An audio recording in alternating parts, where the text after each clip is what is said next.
Hey everyone, I shouldn't be telling you this, but I can't hold it in anymore.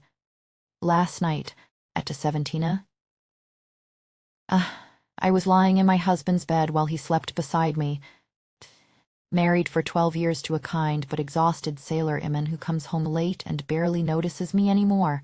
Our days are filled with quiet routines: morning coffee, school runs for my daughter, polite dinner conversations that never spark anything. I told myself I was content until the emptiness inside me started aching louder than I could ignore. It started when my husband's much younger business partner, Alex, began visiting our home for late-night project meetings. The first time our eyes met across the dining table, something electric passed between us. He was 28, confident, and looked at me like I was a woman, not just Auntie. That night, as I served tea, his fingers brushed mine, and I felt a spark I hadn't felt in years. God, even now my cheeks burn just thinking about it. I remember standing there in the soft glow of the kitchen light, the steam from the tea curling between us like a veil that was far too thin. His hand lingered a second longer than necessary, warm through the porcelain, and I pulled away too quickly, heart hammering against my ribs. I told myself it was nothing, just tiredness. Just imagination, but the way his gaze followed me back to the table, it made the air feel heavier, thicker, like the whole room was holding its breath with me. My husband sat right there, flipping through papers, oblivious as always. He laughed at something Alex said about the market, clapping him on the shoulder like they were old friends.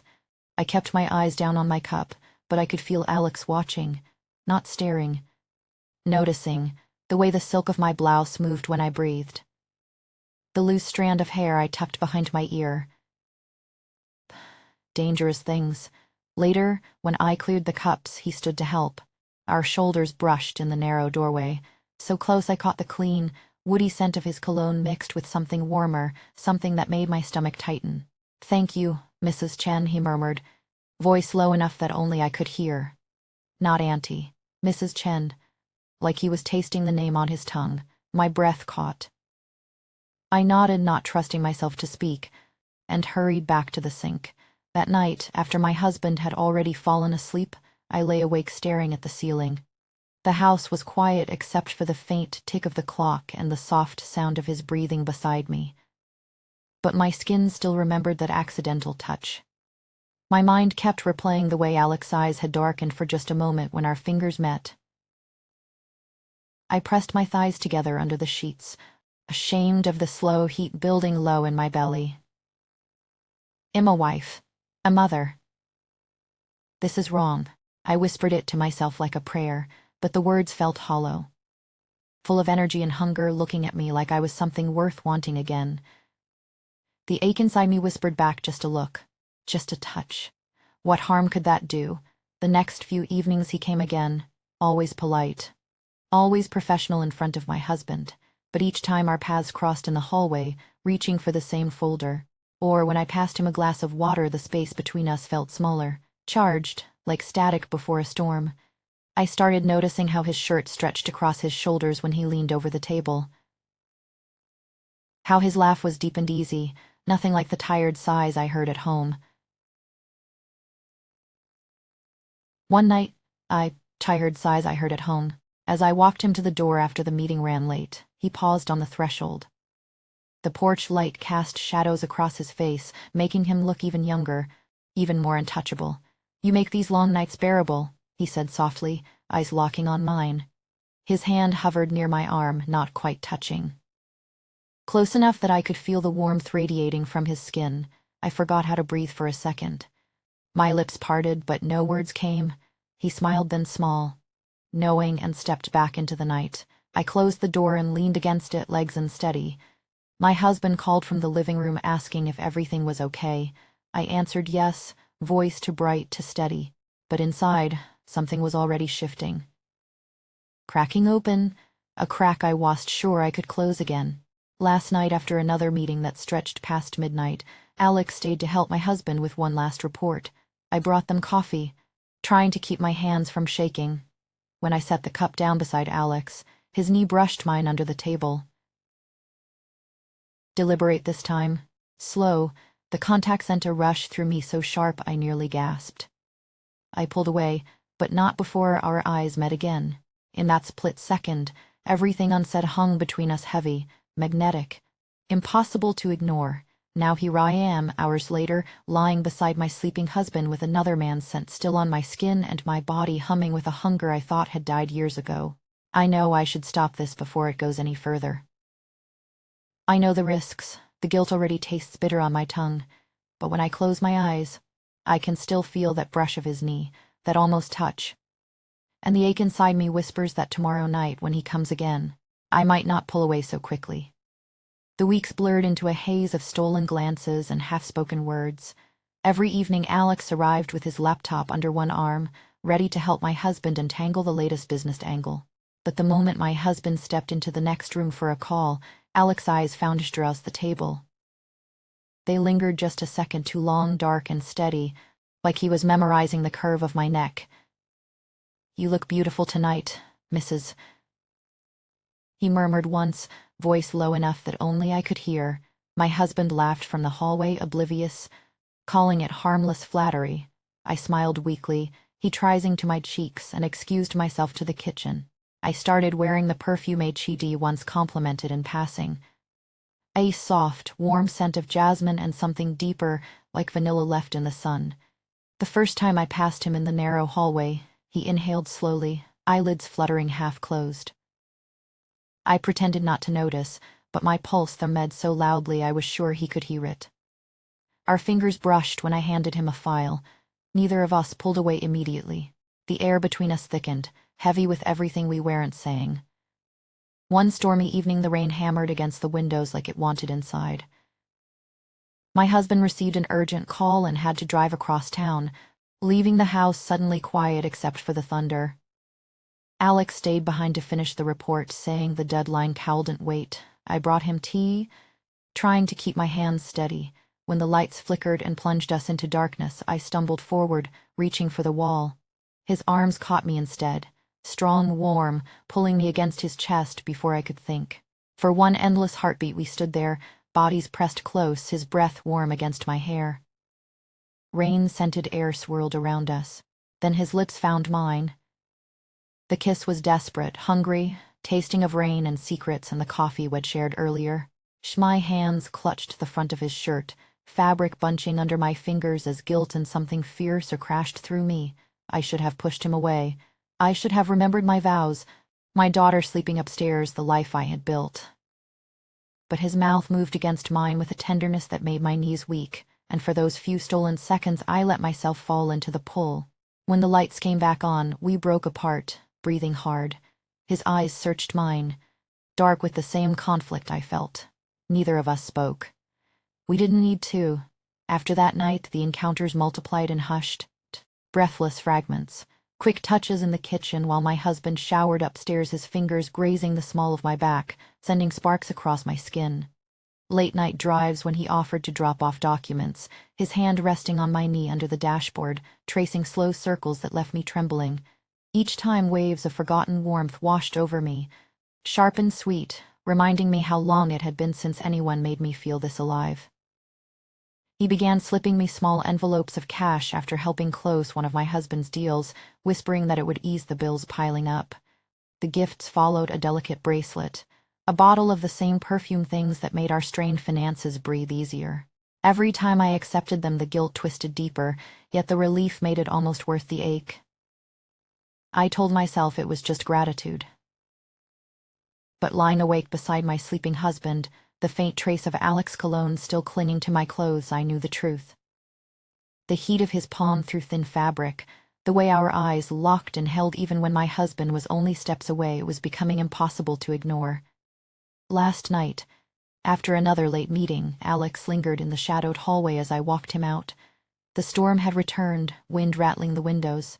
His hand brushed mine one final time, fingers intertwining for the briefest moment. "I can't stop thinking about the way you felt in the dark," he whispered, so close his breath stirred the hair at my temple. My heart slammed against my ribs. I opened my mouth to tell him we had to stop, that this was madness, but the words dissolved on my tongue. Instead, I stood there, trembling, as thunder rolled overhead and his gaze dropped to my lips again, heavy with the same unspoken question. What happens when the next storm comes and I don't step back? I stared at the thin gold band on my finger until it blurred, the metal suddenly heavier than the storm outside. You're a wife, a mother, the voice hissed inside my chest. This is betrayal wrapped in silk and stolen breath. Yet when the house emptied and I was alone for even 5 minutes, my fingers would drift to the drawer where the lace he gave me lay folded like a secret. Just this once more, I breathed to myself. No one has to know. The faint trace of his cologne still lingered on the pillow from the night before, pulling memories across my skin like warm rain.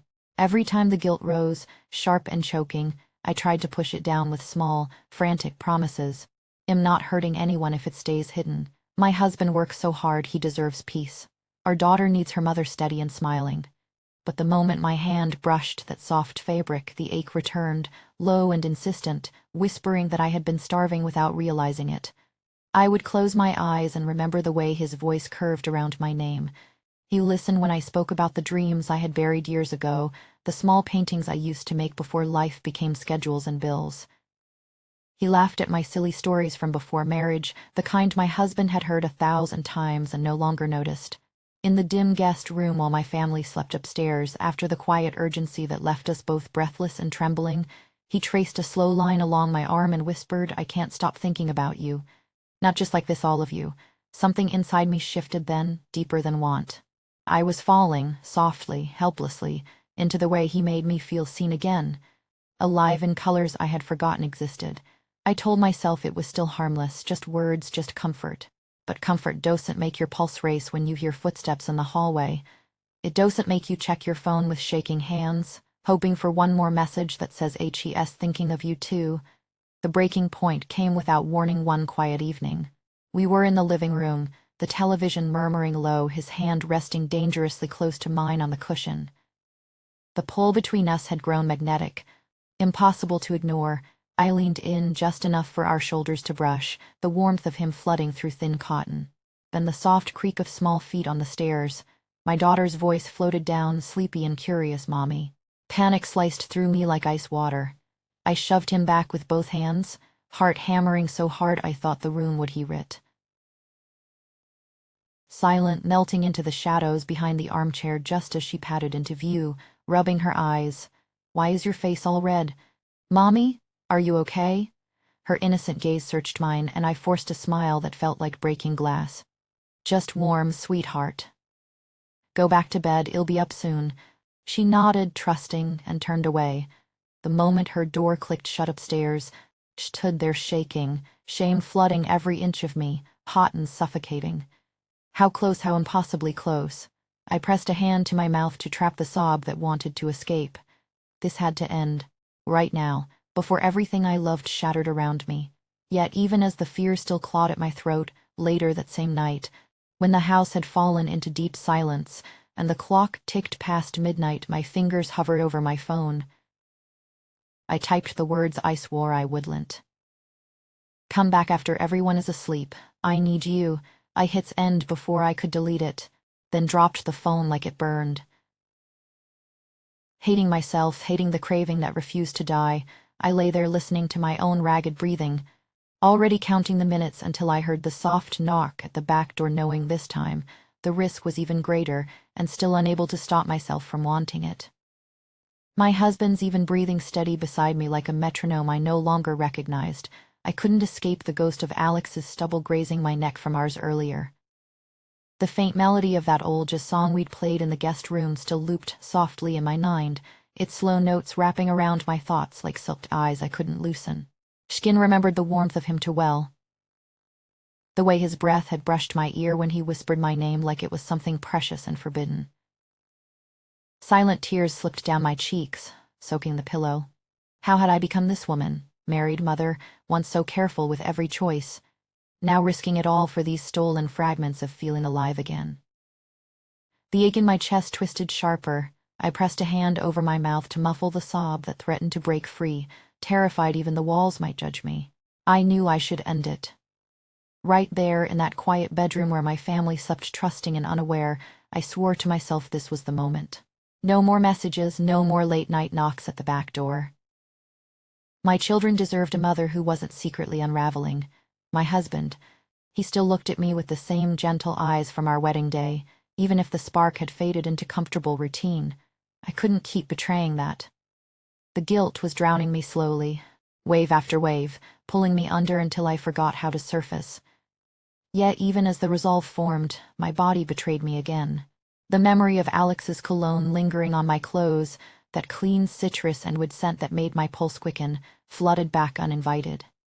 Tomorrow. I had already told him I needed to see him again. Just one more time, I'd said, my voice trembling over the phone earlier. One more moment where he made me feel young and desired, not invisible in my own life. The pleasure of his attention had become my secret addiction, sweeter and more dangerous than anything I'd known. I hated how much I craved it. I hated myself more for not being strong enough to walk away. So here I am, whispering this to you in the dead of night while the house holds its breath around me. The emotional pull is intoxicating. The way he sees me really sees the woman buried under years of duty and routine. But the cost to my soul feels devastating, like pieces of me are crumbling away with every hidden encounter. Did I do the right thing by agreeing to meet him again, or should I have found the courage to end it before it destroys everything I've built? Tell me honestly in the comments, what would you do if you were in my place? Would you cling to the fire that makes you feel alive, or extinguish it to protect the ones you love? If the pull of these late-night confessions calls to you, if you want to hear what happens the next time I slip away to him, all the messy, trembling details of how the tension builds and breaks me a little more, then please hit subscribe and turn on notifications. I'll be back soon with another raw confession from the shadows of my heart.